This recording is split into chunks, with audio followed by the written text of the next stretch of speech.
As the investigation into the Covenant School shooting continues, today we are looking at new documents, including a toxicology report of the shooter. News Channel 5's Jason Lamb is joining us tonight with what exactly that report shows. Hey, Jason. Hey, Hunter, it is all right here in this 11-page report following the shooting that killed 3 students and 3 staff members at the Covenant School.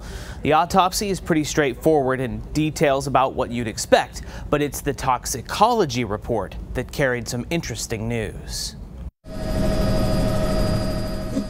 The toxicology report goes into detail about was or wasn't in the bloodstream of the Covenant School shooter, potentially giving insight into their mental state.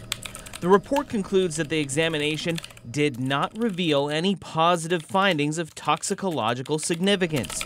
That means no evidence of significant toxic substances in the shooter's blood.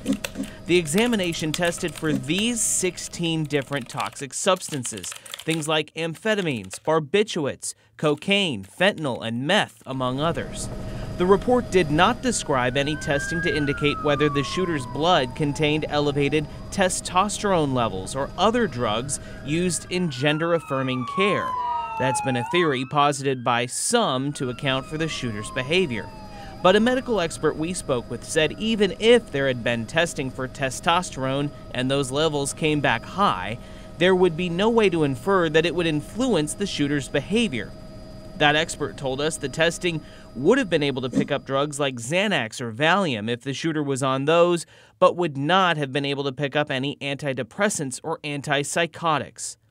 Republican State Representative Jeremy Faison is one of the several lawmakers calling for the release of the shooter's writings. He said of the toxicology report, "While the report provides many important details, the toxicology portion appears inconclusive and only raises more questions about what led to the tragic events of March 27th.